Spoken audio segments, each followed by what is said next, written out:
On est dans le début de notre série en Daniel et j'ai demandé si je pouvais prêcher sur le chapitre 1. Vous allez comprendre pourquoi, mais c'est une grande joie pour moi de pouvoir faire une autre fois une étude de Daniel 1 que j'ai fait à plusieurs reprises avec des étudiants, pas juste à Parole de vie, mais au Cégep. J'étais 12 ans au collège Lionel Groulx à Sainte-Thérèse, quand j'étais en implantation d'église à Deux-Montagnes, juste par passion d'être avec les étudiants. Et donc, j'ai eu le privilège de faire ce chapitre avec eux assez souvent. Notre titre de la série est « En terre étrangère ». Donc, on va voir dans les 6 premiers chapitres de Daniel leurs expériences dans les situations difficiles, on peut dire gentiment interculturelles, mais pour dire comme des réfugiés, genre. Donc, il y a toutes sortes de situations. Et là, juste un petit annonce publicitaire, j'ai découvert, juste en faisant mes préparatifs, que Évangile 21, qui s'appelle Gospel Coalition, a un nouveau site sur le site, nouvelle ressource. Daniel vit sous la souveraineté de Dieu dans un monde en crise. Ça vient de sortir le 7 janvier. C'est un préparatif pour une conférence qui vient en mai, quelque part en France, je pense. Mais il y a toute une boîte de ressources dans ça. Cliquez sur ressources, puis il y a toutes sortes de choses sur le livre de Daniel. Donc, plus vous êtes branchés chez vous, de suivre qu'est-ce qui se passe dans le livre, plus vous allez apprécier les messages qu'on fait ici aussi. Et c'est bien fait, et ça m'intrigue. Il y a des conférences, il y a des blogs, il y a toutes sortes de choses dans ça. C'est toute une boîte d'outils pour Daniel qui est montée cette semaine. Là. Donc, je vous encourage de participer dans ça de cette façon-là. Et là, je vous pose la question, pourquoi nous intéresser au livre de Daniel? Well, parce que à cause du titre de notre série, En terre étrangère. Okay? Et comme je dis, j'étais 12 ans avec les étudiants à Lionel Groulx. Et surtout, ce qui est drôle dans ça, c'est que Dieu était en train de nous préparer pour venir à Parole de vie, parce que pendant ces 12 années-là, j'ai vu des finissants de Parole de vie essayer de survivre leurs années au cégep. Comme à l'époque, on appelait ça la pastorale protestante, imaginez, bien, on en avait. Puis là, de voir leur difficulté de trouver leur place au cégep avec tout ça, ils étaient donc frustrés. Ces gens qui ont vécu un an intense de Bible et de témoignages et d'évangélisation et de communauté et tout ça, qui sont maintenant au cégep avec toutes les joies de philosophie, de Nietzsche, de Michel Tremblay, de tout ce qu'ils avaient à vivre. Où je suis comme chrétien dans ça? Je parle de Dieu, je parle de la Bible, puis là, c'est comme je parle une langue étrangère pour ces gens-là, et eux, ils me parlent de tout. Où suis-je? OK? Et là, à travers des années d'expérience de voir ça, leurs difficultés et quasiment, je peux dire, défaite, dans même leur vie chrétienne, dans ça, c'est quoi un chrétien dans tout ça? Il n'y avait pas les outils pour bien vivre cette expérience-là. Et là, donc, j'ai fait Daniel 1 avec eux. Chaque année, on passe à travers Daniel 1 parce que son expérience à Daniel, c'est exactement la même chose, où il est plongé dans un milieu séculier, anti-juif, anti-Dieu, et là, il va finir par bien réussir avec l'aide de Dieu. Et comment est-ce qu'on peut faire ça? Donc, même de poser la question, est intéressant de faire ça avec les étudiants. Là, il y a aussi, dans la salle, on a les employés aussi, pas juste les étudiants, mais on a des personnes, il y en a qui travaillent. Et j'ai même entendu un ancien étudiant de Parole de vie récemment, qui est maintenant un employé, dire « Je fais rien là, je fait juste de l'argent. Où est Dieu dans ça? Oh boy, OK, on est encore en pays, en terre étrangère. Il ne voit pas sa foi dans son travail. OK, là, on a un défi aussi que je pense que les principes du chapitre 1 de Daniel peuvent aussi nous aider avec ça. Et on a toute la discussion ce temps-ci avec provincial, fédéral, international. Où sont les chrétiens dans ça? Où est Dieu dans tous ces changements majeurs qui se font présentement? On est quasiment dans une mutation rapide à tous les niveaux des gouvernements. Où sont les chrétiens dans ça? Où est Dieu à l'œuvre dans ça? Qu'est-ce qui se passe? On est encore en terre étrangère avec tout ça. Et même dans le livre, on voit que Daniel et ses compagnons sont des immigrés. Ils doivent se débrouiller avec une nouvelle culture. Et juste de voir que même dans ça, comme lecture, de voir leurs expériences, comme les nouveaux qui doivent s'approprier de nouvelles cultures et tout apprendre et trouver leur place dans leur foi, littéralement, dans cette terre étrangère pour eux. Donc, on a plusieurs niveaux d'expérience dans toutes ces situations. Mais qu'est-ce que nous cherchons quand nous allons lire le livre de Daniel dans tout ça? Là, il y a comme des règles de comment faire un texte narratif, parce que, regardez bien, Daniel a fait ceci. Est-ce que ça veut dire parce que Daniel a fait ceci, Dieu nous dit de faire cela? Well, pas nécessairement. On est en texte narratif. Qu'est-ce qu'on peut faire? L'apôtre Paul nous a dit quoi faire avec les textes narratifs.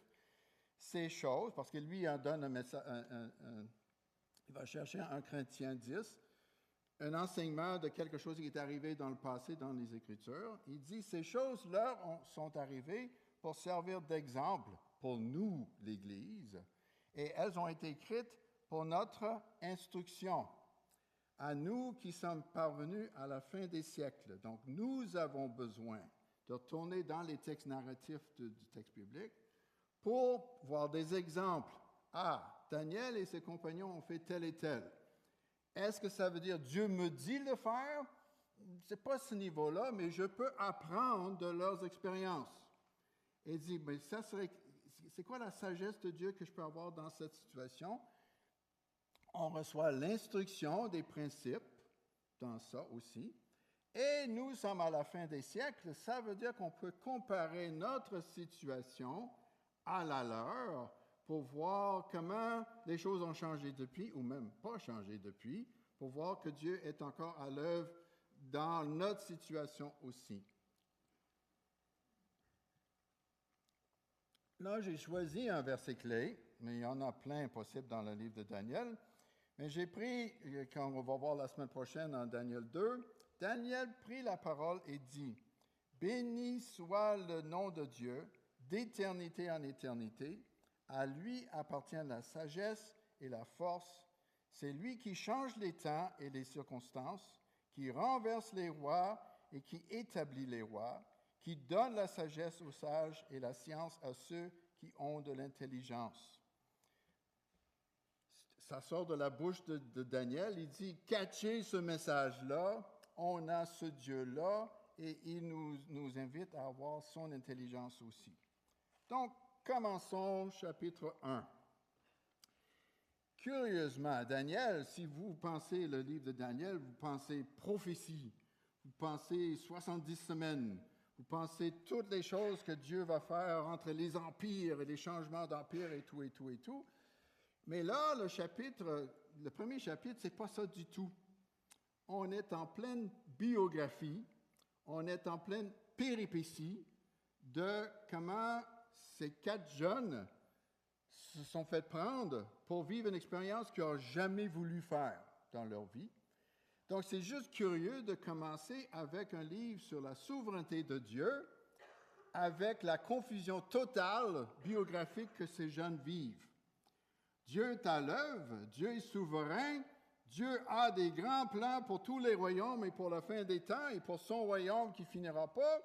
Mais regardez bien, ces 4 gars-là vivent... Mettez le microphone dans leur bouche pour dire « Hey, comment ça va, suivre le Seigneur? OK? Donc, j'aimerais juste mettre l'idée qu'en biographie, dans nos expériences de vie, on peut très bien être comme Daniel et ses compagnons, de nous demander où est Dieu dans ça. Je ne vois pas sa souveraineté dans ça. Comment ça se fait? Mais appelons-le, c'est une catastrophe qu'on vient de vivre. On est en perte de contrôle totale. J'aurais jamais demandé Dieu de nous faire ça. Et pourtant, le livre commence là, sans excuse, pour dire Dieu est à l'œuvre même dans ça. OK. Donc, prenons les premiers versets, les versets 1 à 7, que je vais lire avec vous, avec le titre de la section « Un très mauvais quart d'heure ». Allons voir comment ils ont eu la difficulté. Mettez-vous à leur place, OK? Parce que nous lisons la fin du livre. Ah oui, victoire, Dieu est bon. Mais là, ils n'ont pas lu le livre, eux. Hein? Ils n'ont pas eu le fun de savoir où ça allait, là. Donc, le troisième année, moi je suis en Daniel 1:1, le troisième année du règne de Joachim, roi de Juda, Nebuchadnezzar, roi de Babylone, marcha contre Jérusalem et l'assiégea. Le mot l'assiégea veut dire quoi? Il fait un mur autour, il attend qu'ils meurent. Il crève de faim, de soif, de tout ça. Merveilleux. Dieu commence là. OK? Là, on perd notre électricité pour 10 heures. Là. C'est la fin du monde. Mais ils sont assiégés. OK? Le Seigneur livrera entre ses mains Joachim, le roi de Juda, et une partie des objets de la maison de Dieu. Dieu est derrière leur défaite. Nice. Ça commence bien, la souveraineté de Dieu. Mais c'est comme on est en pleine Habakkuk. OK? Il les amena au pays de Shinar, à Babylone, dans la maison de son Dieu, les objets du temple. Ils les amènent dans sa maison de son Dieu et mit les objets de la maison du trésor de son Dieu. Le roi dit à Ashpenaz, chef de ses eunuques, d'amener quelques-uns des Israélites de race royale et de famille de dignitaires, des jeunes garçons sans défaut corporel et de belle apparence, doués de toute sagesse, d'intelligence, d'instruction, capables de servir dans le palais du roi, et à qui l'on enseigné les lettres de la langue des Chaldéens. OK. Le roi leur fixa pour chaque jour une portion des mets de sa table et du vin dont ils buvaient, voulant les élever pendant 3 années, au bout desquelles ils se tiendraient au service du roi. Il y avait parmi eux, d'entre les fils de Juda, Daniel, Hanaïa, Michaël et Azaria. Le chef des eunuques leur imposa les noms à Daniel, celui de Belchazar, à Anania, celui de Shadrach, à Michaël, celui de Méshach, et à Azaria, celui de Abednego. Boy. OK. Imaginez les conditions de leur changement de place. Ils ont grandi, ils étaient élevés à Jérusalem, dans l'élite. Et qu'est-ce qu'ils voient devant ses yeux? Et là, ils ont comme 15 ans. Quand ils voient ça, qu'est-ce qu'ils voient devant leurs yeux? La chute de leur ville. La prise de tous les objets du temple pour les placer dans le temple d'un autre Dieu. OK? Et leur choix pour être pris, pour être dans un autre pays, pour être élevé dans une autre culture, dans d'autres langues et dans tout le kit pour une école de 3 ans, pour devenir les responsables pour la défaite de leur propre pays. Right? C'est un peu ça, là. Leur job, c'est de faire en sorte que les Juifs soient soumis. Parce qu'eux, ils les connaissent.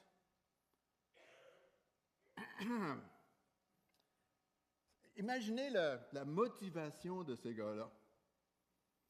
Quand ils sont tous entassés dans une école avec d'autres pays soumis aussi, et tous ces jeunes hommes-là sont là pour apprendre comment dominer leur propre peuple.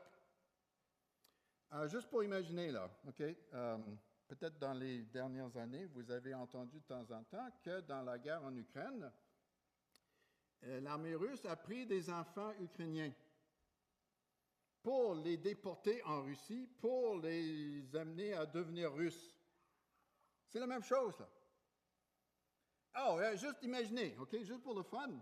OK, là, j'imagine, OK? Je ne sais pas, je ne vais pas dans le texte biblique, mais en Ukraine, il y a beaucoup plus de chrétiens évangéliques baptistes en Ukraine qu'il y a au Québec. Donc, il y a des grandes chances qu'il y a 4 jeunes hommes baptistes évangéliques qui se sont fait prendre en Russie comme jeunes pour devenir russes. Oh, by the way, en Russie, on n'est pas baptiste. Hein? Ça, c'est de l'Occident, ça. C'est mauvais. On va vous apprendre à devenir orthodoxe russe. Apprenez-nous ça. Aujourd'hui, il y a des jeunes qui doivent vivre ça. Okay? Donc, j'imagine, mais c'est très plausible. Okay? C'est ce que ces gars-là, Daniel et compagnons, ont vécu.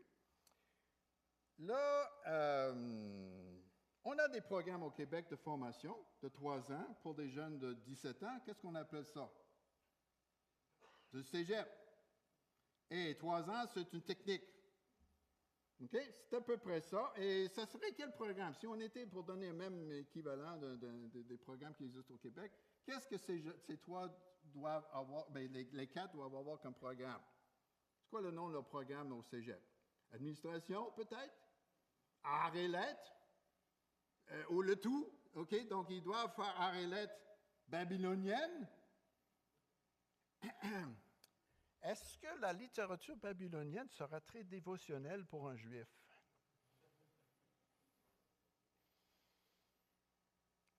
C'est polythéiste, c'est pourri. Il aurait aimé lire Michel Tremblay. En réalité, là, comparé à ce qu'ils avaient en Babylone, et tout ça. Donc, ils sont dans ce programme pour 3 ans. Oh, by the way, ils changent leur nom à la fin du texte qu'on a lu. Ils changent leur nom complètement en autre chose. Et les nouveaux noms sont les noms des dieux babyloniens. Donc, tu te lèves le matin pour te faire appeler gloire à tel et tel dieu. Merveilleux.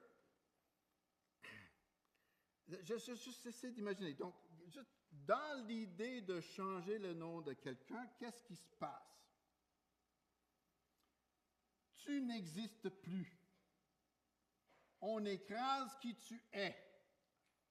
On te donne notre nom, notre Dieu, notre culture. Malheureusement, j'ai une amie à Picogan, en communauté autochtone, à Chenabé, Madame Certain Âge, qui, dans son école, que vous pouvez imaginer, elle s'est fait donner un nom aussi, un chiffre. Elle avait fait son enfance avec un chiffre. Elle était 395. C'était ça, son nom. Qu'est-ce que ça veut dire? Tu n'existes plus. Okay? C'est ce que Daniel et ses compagnons ont vécu. Où est Dieu dans ça? Qu'est-ce qui se passe? Okay? Là, prochaine section. OK, j'avance, on est en verset 8. Daniel résolut de ne pas se souiller par les mets du roi et par le vin dont le roi buvait. Et il supplia le chef des eunuques de ne pas l'obliger de se souiller. Dieu fit trouver à Daniel faveur et compassion devant le chef des eunuques. Le chef des eunuques dit à Daniel, « Je crains mon Seigneur le roi qui a fixé ce que vous devez manger et boire, car pourquoi verrait-il votre visage plus défait que celui des jeunes gens de votre âge, et exposerez-vous ma tête auprès du roi? » Alors Daniel dit à l'intendant, à qui le chef des eunuques avait remis la surveillance de Daniel, de Anania, de Michaël, d'Azaria. Éprouve donc tes serviteurs pendant 10 jours, et qu'on nous donne des légumes à manger et de l'eau à boire. Tu regarderas, by the way, si vous voulez prendre un texte narratif comme exhortation biblique, ça veut dire que vous devez tous devenir végétariens. Qui est une bonne idée, mais, très bonne idée même, mais je ne vous dis pas que le texte vous dit « Ainsi parle l'Éternel ». OK? Fine. Anyway, petite passe. OK? Tu regarderas ensuite notre mine et la mine des jeunes gens qui mangent les mets du roi, et tu agiras avec tes serviteurs d'après que tu auras vu. Il leur accorda ce qu'ils demandaient et les éprouva pendant 10 jours. Au bout des 10 jours, ils avaient meilleure mine et plus d'embonpoint que tous les jeunes gens qui mangeaient les mets du roi. Désormais, l'intendant emportait les mets et le vin du repas, et il leur donna des légumes. Excellent. OK. Ben, c'est une bonne idée, quand même. Quel était le problème de Daniel, cette affaire il deviendra impur? Qu'est-ce qui se passe? Okay? Il y a quelque chose dans la bouffe et le vin du roi que qui offensait Daniel. Okay? Ça peut être les lois de mets purs pour les Juifs. Ça peut être ça. Allez voir dans les commentaires, c'est pas clair c'était quoi son problème au juste, mais il y avait un problème. Il était comme pas à l'aise avec ça. By the way, le texte ne dit pas, comme il aurait pu dire, Daniel a dit à son gérant, on est Juifs, nous, on ne travaille pas le sabbat, donne-nous congé, c'est dans les 10 commandements. Il n'a pas dit ça. Ça a l'air que ça n'a pas passé. Mais pour qu'est-ce qu'il mange, il voyait la possibilité de négocier un peu. Qu'est-ce qu'on fait avec ça? Peut-être c'était les lois juives pour la pureté. Peut-être c'était que la bouffe et le vin étaient donnés en culte aux dieux de Babylone. Et Daniel voyait, si on mange ça en gang avec eux, on est en train de participer à leur adoration des dieux. Malaise. OK? Oui, donc il y avait quelque chose qui n'était pas à l'aise avec. OK, c'est ça le problème. Solution. Il y avait 3 solutions possibles pour Daniel, 3 options possibles dans sa difficulté. Pensez-y les 3. Il aurait pu dire, non, on ne prend pas ça. OK? Il aurait pu être un bon chrétien. Non, moi je suis baptiste, on ne fait pas ça. Genre, je me moque, mais on a tous dit ça quelque part, right? OK. Oh, il aurait pu dire, il n'y a pas vraiment grand-chose là-dedans, on va simplement le prendre, c'est pas plus grave que ça. Il aurait pu juste faire semblant d'être d'accord puis de le prendre un peu. Mais il n'a pas pris ni le compromis de le prendre, ni l'objection, la guerre de ne pas le prendre. Il a fait quelque chose entre milieu. Qu'est-ce qu'il a fait? Il a négocié. Il a demandé si ça serait possible de ne pas le prendre. Et son boss dit, mais là, si vous ne prenez pas, j'aurai un problème, moi, envers mon boss. Donc Daniel dit, OK, là, je respecte votre problème. Votre job, c'est de prendre soin de nous. OK? Donc, prenez bien soin de nous. Et si, après 10 jours de notre bouffe végétarienne et de l'eau, là, c'est entre vos mains de décider. Donc, il a vraiment mis la décision sur son gérant en respectant les besoins de son gérant. Et le gérant a respecté son malaise. Voyez-vous, là, ça, c'est négocier. De chercher le bien des deux côtés dans quelque chose que, peut-être on peut trouver un terrain commun. Okay, intéressant. Donc, avec ça, ils ont trouvé un moyen de de ne pas le manger et en même temps respecter les besoins de son employeur, si je peux dire, de son boss. OK. Là, on passe à la prochaine section, en versets 17 à 21 pour la fin. Qu'est-ce que ça a donné? Dieu accorda à ces 4 jeunes de la science, du discernement dans toutes les lettres et de la sagesse, et Daniel expliquait toutes les visions et tous les rêves. Là, ça s'en vient plus tard dans le livre. Au terme fixé par le roi pour les amener, le chef des eunuques les amena en présence de Nebuchadnezzar. Le roi s'entretint avec eux, et parmi tous ces jeunes gens, il n'en trouva aucun comme Daniel, Anania, Michaël et Azaria. Ils se tinrent donc au service du roi. Donc, ils ont été embauchés après le test de leur examen, de leur technique en administration. Sur tous les sujets qui réclamaient la sagesse, de l'intelligence, et sur lesquels le roi les interrogeait, il les trouvait 10 fois supérieurs à tous les magiciens et astrologues qui étaient dans son royaume. Ainsi fut Daniel jusqu'à la première année du roi Cyrus. Donc, ça va être beaucoup plus loin dans tout ça. Mais qu'est-ce qui se passe là? C'était quoi l'examen final pour leur technique? Qu'est-ce qu'on peut appeler ça? C'est un genre de... Une épreuve ministérielle. OK, fine. Non, c'est ça. Moi j'appelle ça un examen de synthèse. Parce que c'est tous les sujets, là. Oral. OK. Là, et puis n'importe quoi qui intéressait le roi, qu'est-ce que vous pensez de tel et tel? Et si on était dans ce qu'est-ce que vous diriez? Et n'importe quoi. Économie, culture, mythologie babylonienne, méthode de guerre, et tout ce que vous voulez, là, donnez-moi ça. Ça doit se faire. Sans note devant le roi. OK. J'ai eu un examen un peu comme ça une fois. À l'UDM, on avait un examen de synthèse où je préparais avec mon directeur pendant quelques mois avant, et on m'avait annoncé 7 sujets que je devais maîtriser. OK? Donc, je développe toute une biographie, puis un genre de...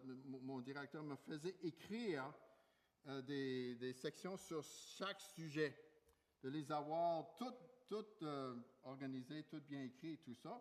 Puis, il me faisait donner des oraux à lui, personnellement, sur chaque sujet pour pratiquer. Il dit, Wesley, devant ça, on va laisser rien au hasard. Donc, j'avais pratiqué avec tout ça. Et puis là, il me critiquait où j'avais encore des trous dans mon argument, tout. Et là, l'examen comme tel, c'est que tu te pointes à 8 heures dans le bureau. Et puis là, il te donne une question qui va chercher des éléments des 7 sujets que tu es supposé le reste de la journée pour écrire tout ça, pour démontrer que tu peux dire qu'est-ce que tu as fait de recherche, mais comparer et prioriser les éléments dans ça pour pour donner une question cohérente, une réponse cohérente à la fin de la journée. Tu pèses sur imprime, qui à l'époque était avec les imprimantes à aiguille. Donc, j'avais écrit un gros document, donc j'ai dû commencer à écrire ma réponse, à imprimer ma réponse à 3 heures pour que ça finisse à... Anyway, c'était toute une affaire. Puis là, dans 2 semaines, tu te présentes devant un jury pour répondre à leurs questions à ton document. OK. Ils étaient gentils, mais je me sentais petit. Assez petit. OK? Donc, leur réponse était, oui, tu peux continuer le programme. Ouf! OK.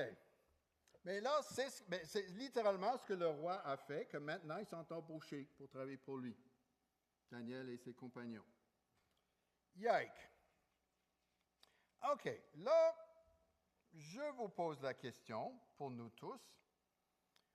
Où est Dieu dans ce processus-là d'apprentissage, de maîtrise de matériel, de jugement, de chercher des réponses, de formuler des réponses? Où est Dieu dans ça selon ce texte?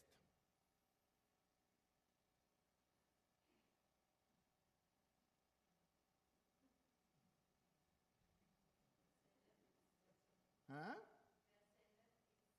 Verset 9 dit, Dieu fit trouver à Daniel faveur, enfin, il est à l'œuvre.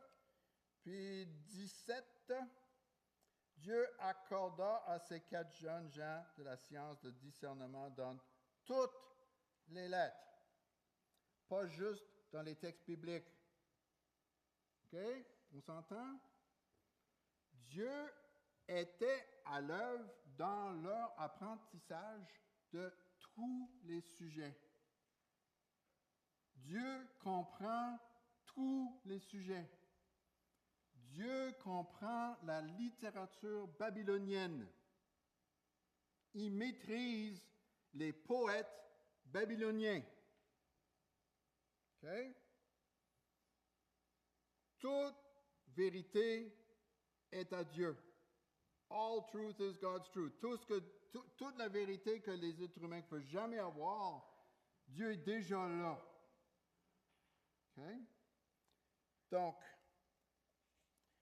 ça nous amène à des questions de mise en application. Okay? Juste de voir qu'est-ce que c'était leur expérience. À la lumière des 3 années de programme d'études à Babylone, qu'est-ce que Daniel nous dirait aux étudiants? Maintenant, les étudiants ici, qu'est-ce que Daniel vous dirait dans votre programme demain matin? Il dirait, quelqu'un peut le formuler. Juste, qu'est-ce que Daniel vous dirait? Oui, persévère. OK. Fais confiance. Dieu va t'aider. Yeah. Hey, OK, là, efforcez-vous et je suis avec vous. OK, intéressant. Là, il y a l'effort et la confiance. OK? Donc, il y a l'effort parce que vous êtes fait en mon image. Vous me représentez à l'école. OK? C'est intéressant comme étudiant là. Dans les choses... Oh, je n'ai pas mis une majuscule. Chris Hadfield est un astronaute canadien qui, tout jeune, avait pris le goût d'étudier, d'apprendre, juste pour apprendre. Et ça prend quelqu'un comme ça pour devenir astronaute plus tard, parce que les programmes de formation, ça ne finit plus, là. Il a même appris le français, parce que c'est dans le programme spatial du Canada, donc il fallait être francophone. Plus tard, il apprend le russe pour travailler en Russie, avec les stations spatiales, et tout ça. Donc, il est polyglotte, multilingue, multiculturel et multitechnique dans plusieurs choses, qui apprend. Et il a dit qu'il a appris tout jeune, comme à 9 ans, la joie d'apprentissage pour apprendre. Et ce n'est pas un chrétien, lui. C'est juste quelqu'un qui aime utiliser les capacités que, by the way, Dieu lui a données. Et je dis, man, j'ai jamais été comme ça à cet âge-là. Ça m'a pris des années avant de prendre le goût d'apprendre. Mais là, c'est exactement à quoi Dieu nous appelle comme étudiants et comme adultes. De dire, mais Dieu m'a donné la capacité d'apprendre, de vivre des nouvelles expériences parce que je suis fait en son image. Et on a un Dieu créateur, créatif, qui a mis tout cet ordre-là et qui m'invite à prendre soin de sa création, qui m'invite à apprendre comment ça marche. Donc, voyez-vous, là, c'est très chrétien, c'est très spirituel d'être un bon étudiant. OK, là, il y a des cours qui m'intéressent moins. OK, correct, on n'est pas parfait dans tout, mais de dire la capacité d'avancer, c'est quelque chose que Dieu nous apprend. Là, qu'est-ce que Daniel dirait à la lumière de ses multiples années d'emploi séculière à Babylone? Qu'est-ce que Daniel dirait aux employés ici, ceux qui travaillent cette semaine? Qu'est-ce que Daniel vous dirait?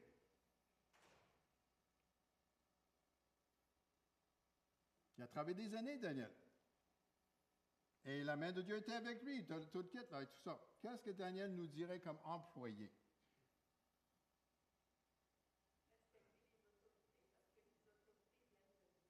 Respecter les autorités, comme lui a su négocier avec l'autorité pour respecter. Okay? Respecter les autorités, même si c'est quelque chose qui ne me tente pas. Oui?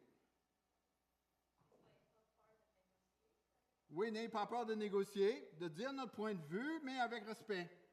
Excellent.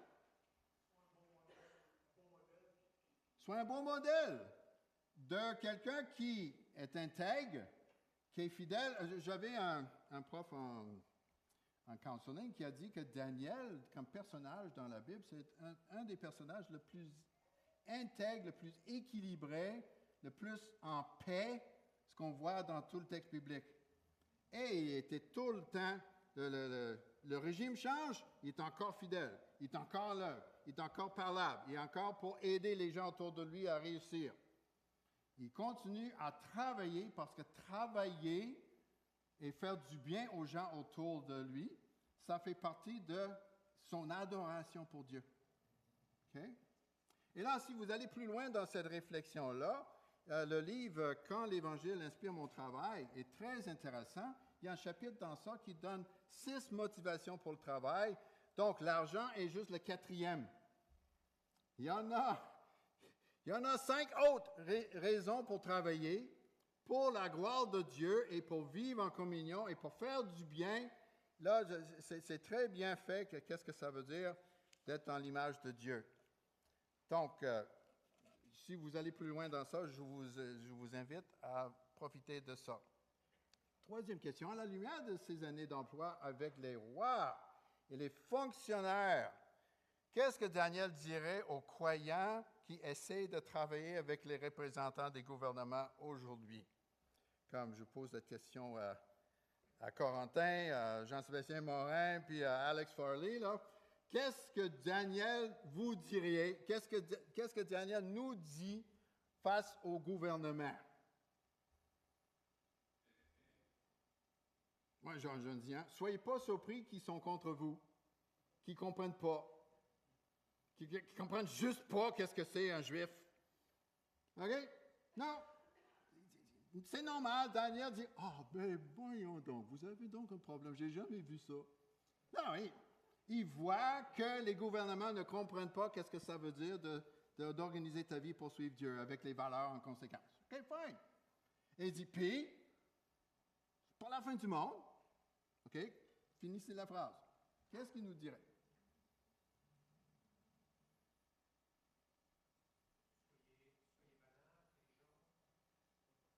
Oui, soyez intelligent et la sagesse. Affichez-vous de temps en temps. Donc, prenez position, mais avec sagesse. Mais ne soyez pas, oh non! Ne soyez pas inquiets parce que dans tout le reste du livre, Dieu est au contrôle des grands changements d'empire. Et nous vivons présentement un genre de mutation de changement d'empire. Dieu est à l'œuvre dans ça. Ne vous inquiétez pas. Je n'ai pas besoin de passer mon temps sur Internet, de savoir comment... Ils sont méchants. Wow! Laisse Dieu s'occuper de ça, puis là, je peux faire ma part en conversation avec des gens du gouvernement qui sont proches. J'ai pris 2 de mes enfants. Charles ne voulait pas y aller, mais mes 2 filles voulaient aller à Ottawa voir notre député fédéral, j'ai pris un rendez-vous avec un chacun. Et là, il nous donnait le lunch, puis on est allé voir la période de questions. Puis après, dans son bureau, mon député, OK, du Bloc, voyons, ils étaient en opposition, donc il y avait du temps, mais quand même, là, il me regarde droit dans les yeux. Qu'est-ce qui vous préoccupe? Qu'est-ce que je peux faire pour vous? Et même dans les autres, il m'introduisait aux autres collègues des autres députés et tout ça. Il me présentait comme son curé. Avec ma fille. Et l'autre dit, le curé a dit, ouais, mais c'est un baptiste, là, voyons donc. Mais quand même, qu'est-ce que je peux faire pour vous? OK? Ouvrons les portes. Ne prenez pas juste l'idée qu'ils sont contre nous. Ouvrons les portes. Soyons gentils. Créez des amitiés, des connaissances. Prenez-les au sérieux. Ils veulent bien faire. Même s'ils ne comprennent rien. Well, OK. Hey, ça va sur Facebook maintenant. OK, je dois faire attention. Ils vont nous écouter. Anyway, OK, bon, là. OK, dernière application. À la lumière de ces expériences d'immersion forcée dans un pays étranger, qu'est-ce que Daniel dirait aux immigrés croyants aujourd'hui? Les gens qui doivent se battre dans une autre culture qui ne les comprend juste pas. Qu'est-ce que Daniel dirait?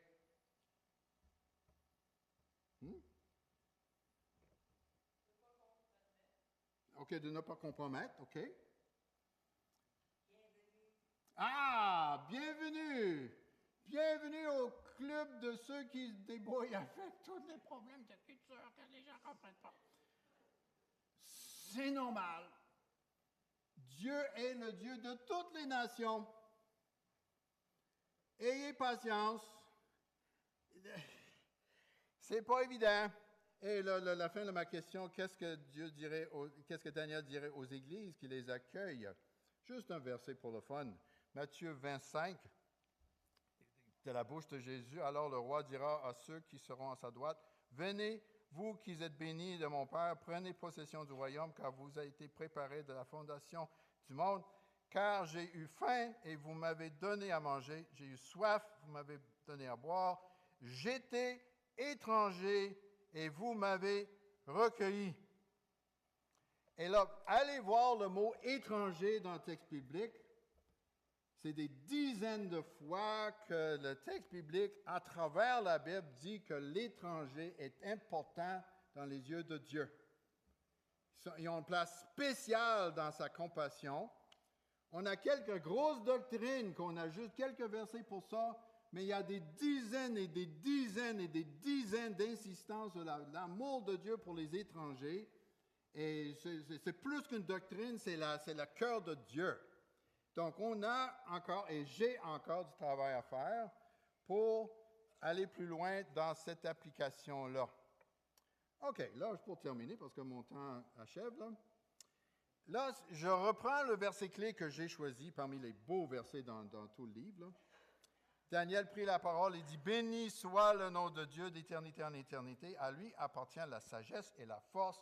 C'est lui qui change les temps et les circonstances, qui renverse les rois et qui établit les rois, qui donne la sagesse aux sages et la science à ceux qui ont de l'intelligence. » OK, là, vous connaissez l'évangile de Jean. Là, allez, suivez-moi. Là.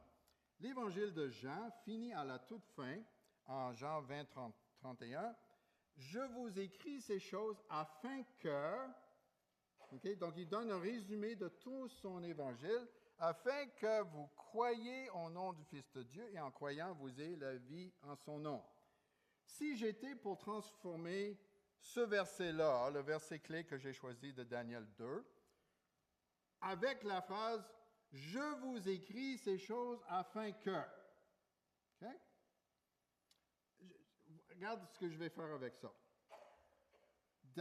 Daniel nous dit « Ces choses ont été écrites pour, 1, nous encourager à louer Dieu pour sa sagesse et sa force. Nous allons continuer dans la lecture du livre de Daniel pour louer Dieu pour sa sagesse et pour sa force tout au long de notre série. Okay? Deuxième, ces choses ont été écrites pour nous réconforter que le Dieu d'éternité est bel et bien au contrôle des temps et des gouvernements. Nous voulons être à l'aise, être réconfortés, ne paniquez pas, on n'a pas besoin de mener une grosse guerre. Dieu est à l'œuvre dans les empires. Okay? Et nous voulons, troisièmement, ces choses ont été écrites pour nous exhorter à chercher et à mettre en pratique sa sagesse dans nos vies. Daniel a été donné la sagesse par Dieu. Il a cherché cette sagesse-là. Et Dieu nous exhorte à chercher cette sagesse-là. Dans le livre dans le Nouveau Testament, on a, si quelqu'un manque la sagesse, dans le livre de Jacques, qui demande, demandons la sagesse cette semaine, que Dieu nous donne cette sagesse-là dont on a besoin. OK? Prions. Merci Seigneur pour le privilège que tu nous donnes de grandir en toi. Nous voulons te louer comme Église pour ta sagesse et ta force. Nous voulons être réconfortés que tu es à l'œuvre dans les mutations des empires, dans les gouvernements. Tu es à l'œuvre, tu contrôles tout ça. À toi la gloire.